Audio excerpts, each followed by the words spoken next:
Are we recording? We are recording. Bobs. Hello. Bobs. In the rough. So, hello and welcome back to the History of Jackson podcast. We are rounding up day one of our Gloucester History Festival special series here in the sunny Blackfriars. I'm with Abbey today. How you doing, Abbey? I'm good, thank you. How are you going yourself? I am incredibly tired after Same. yesterday. We had a very busy day yesterday.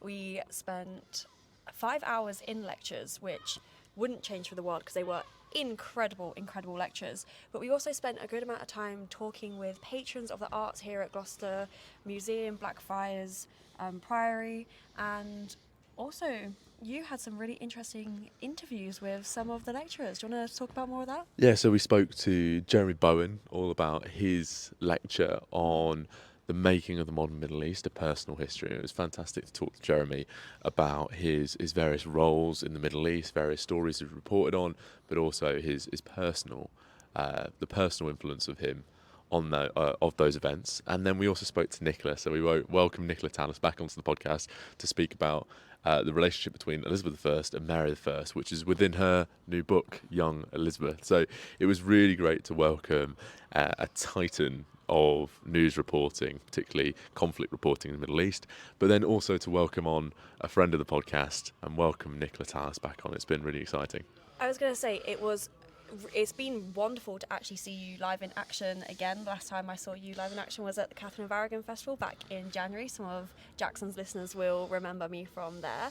But it was really incredible actually to see you be able to have these two very different discussions with two titans in their own fields about Tudor history, but also contemporary conflicts in the Middle East with Jeremy Bowen. And for you to be able to switch hats like that, what's that like? How do you do that? I think it's two minds really, where there's such a breadth here at Gloucester History Festival where you're able to maybe pick up and go from there. But also when you know these people, particularly in the case of Nicola, when you know these people, you know their work, you're able to kind of flick that knowledge and say, okay, so this is Nicola, this is what I need to talk about. And then having watched Jeremy's, then I have a basis to work that interview around.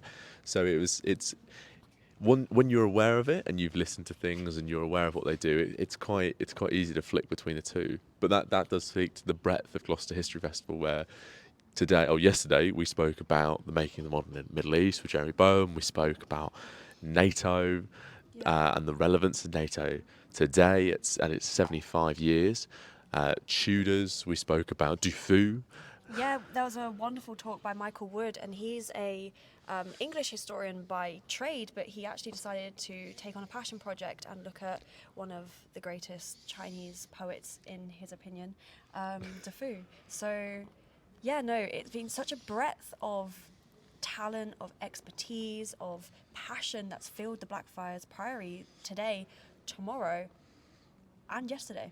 Yes, that exactly. That was forward But I backwards think we've today. glossed over one really important talk, actually. Yesterday, the festival opened with a conversation from Nandini Das about courting the Mughal Empire in India, which is about how the British Empire tried, and the British East India Company tried to gain trading permits in Mughal India. So, we've touched on such a fascinating breadth of history that really speaks to some of the experiences that we're having today and some of the questions that we as a society are asking ourselves today. And I think that's been a real highlight of what Gloucester's offering.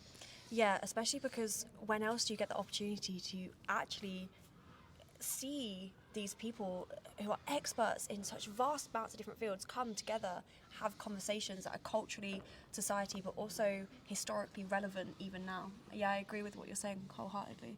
So today we've got an exciting day lined up. There are going to be a few podcasts coming out. I'm not going to ruin anything about who we're speaking to, what talks are going on. You can find out on the History of Jackson social medias, where we're posting reels about what talks we've been to.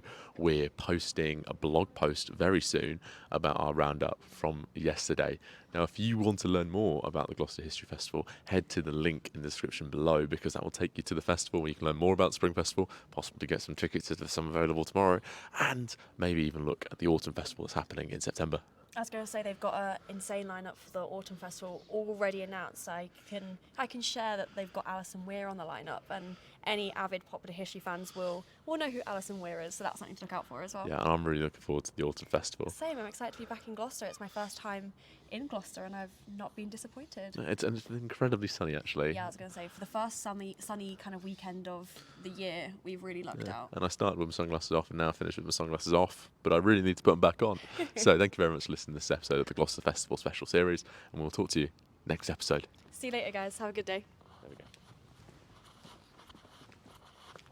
How long was it?